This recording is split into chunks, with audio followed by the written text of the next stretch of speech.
تسارع في ضربات القلب وضيق في التنفس وجفاف في الفم، تشنج في المعدة وغثيان، وفي بعض الأحيان بيحصل إغماء. دي مش أعراض ذبحة صدرية أو مرض عضوي. تعالوا أقول لكم ده إيه.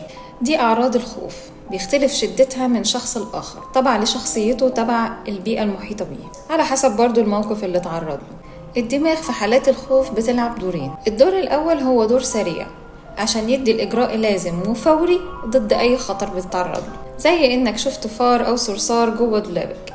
الرد الفوري السريع إنك لازم هتجري.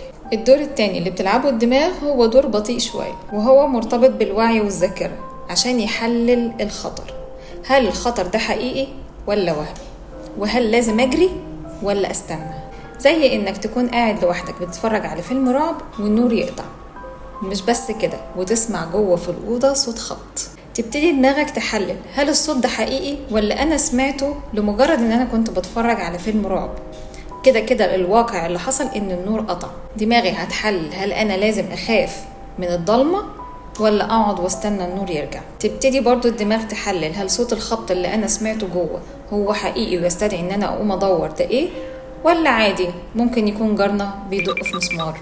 في بعض الأحيان تبتدي أفكار تانية خالص، ودماغك تبتدي تلعب معاك دور المحقق. أنا لازم أعرف إيه الصوت ده، ويا ترى النور قطع ليه؟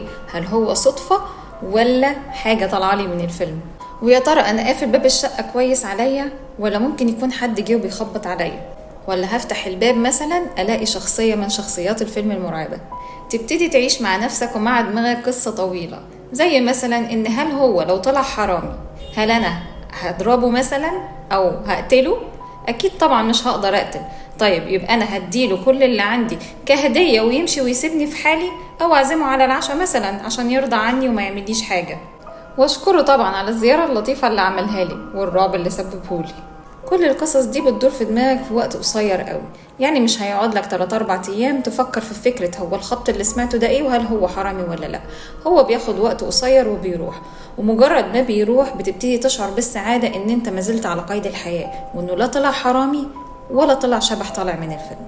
دي حاجة اسمها الخوف الإيجابي، اللي هو الخوف اللي بينبهك إن في خطر ربما يكون حقيقي، يعني ممكن يكون فعلا حرامي دخل. نوعية الخوف الإيجابي دي هي بالظبط زي لما أشوف النار قايدة وما حطش إيدي فيها. هل أنا كده خايفة؟ طبعا خايفة أتحرق، وده خوف إيجابي بدافع بيه عن نفسي. كل أحاسيس الخوف بتبقى متركزة معانا في الذاكرة أو محفوظة، بمعنى ان انا ليه هخاف من الحرامي؟ اكيد انا عندي خلفيه ان الحرامي ممكن يقتلني او يأذيني او هياخد حاجه مش بتاعته. بخاف من الفار لان انا عندي في الذاكره متخزن فكره ان هو بيعض او ان هو مش نظيف. المفروض ان الطبيعي بمجرد زوال السبب بتاع الخوف اللي هو سواء كان الفار او الحرامي او غيره المفروض ان انا بهدى تاني ويرجع الوضع طبيعي كما كان. السؤال هنا، هل كلنا بنرجع طبيعيين ولا الموضوع بيأثر معانا وقت طويل؟ جاوبوا على السؤال كلكم في الكومنتات، واستنوا مني في الحلقة الجاية إجابة السؤال.